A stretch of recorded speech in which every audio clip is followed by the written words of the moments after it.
Assalamualaikum warahmatullahi wabarakatuh. Iwan Filah pada perbincangan yang diadakan di podcast Akbar Faisal Unsensor ya. Nah itu beliau mengundang salah satu sosok yang menjadi saksi mata dari lahirnya reformasi dan juga sebelum lahirnya reformasi atau akhir-akhir masa jabatan dari Presiden Soeharto.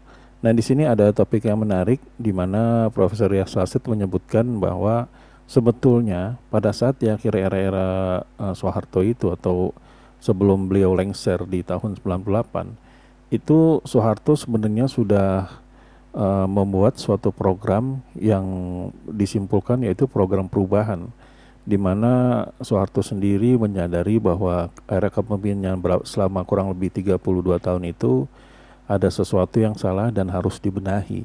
Nah, ada beberapa faktor yang menurutnya menjadi penting untuk dilakukan perubahan. Nah, bagaimana lengkapnya hal ini? Karena sudah pasti menarik dan topiknya juga perlu kita simak. Bagaimana lengkapnya? Mari kita lihat videonya berikut ini. Baik, kita sekarang sampai pada tahapan etika yang sebenarnya sudah kita jelaskan tadi sebagai efek dari itu semuanya. Dari dua klaster tadi ini kan sebenarnya sama dengan kita telah menyepakati bahwa seluruh standar etika di dalam pengelolaan negara itu terabaikan. Oke. Maka mau tidak mau kemudian kita harus kembali ke masa lalu. Di masa Pak Harto ketika Prof. Rias mengambil banyak peran di situ, itu terjadi banyak pelanggaran dan terjadi pembiaran sampai 32 tahun hingga kemudian terjadilah yang namanya reformasi. Di tahun reformasi itu, titik luar biasa itu, banyak dibuat mekanisme agar kemudian kerusakan itu bisa diperbaiki, termasuk di dalam yang namanya bagaimana sih menjadi pengelola negara, baik sebagai pejabat atau bahkan sekadar sebagai ASN. Tapi tidak dalam waktu yang cukup lama. Kerusakan itu malah lebih parah dibanding pada saat sebelum reformasi itu. Tidak tuntas. Oh, seperti apa, Prof? Jadi begini.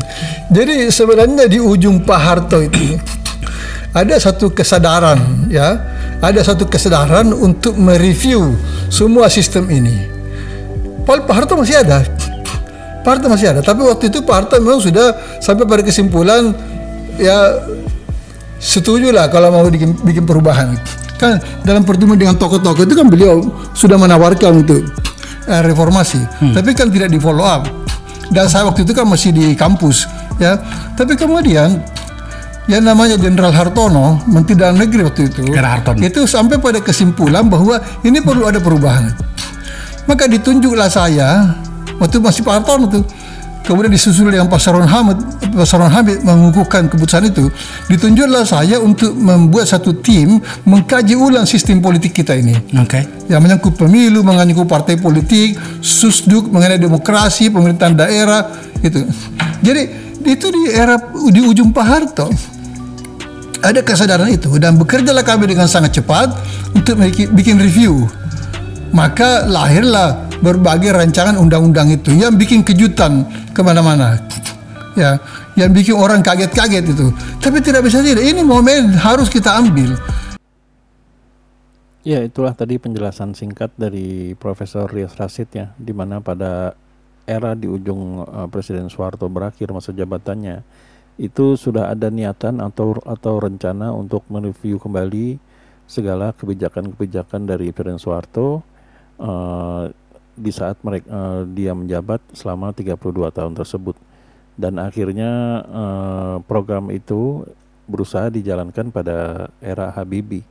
Tapi kalau misalnya mendengar lanjutan dari podcast ini bisa menyebutkan ternyata harapan untuk reformasi atau menjadikan Indonesia yang lebih baik setelah tumbangnya Presiden Soeharto itu ternyata tidak sesuai gitu loh. Malah sebaliknya. Pada era Presiden Habibie, para politisi yang selama ini tidak memiliki kekuasaan, itu pada saat mereka mendapatkan kekuasaan, malah korupsi semakin menjadi-jadi dan nepotisme juga dialami gitu loh. Nah demikianlah Hidden Project kali ini. Bila memang kami salah kata mohon maaf, silahkan tuliskan di kolom komentar bagaimana tanggapan Anda mengenai video ini. Wassalamualaikum warahmatullahi wabarakatuh.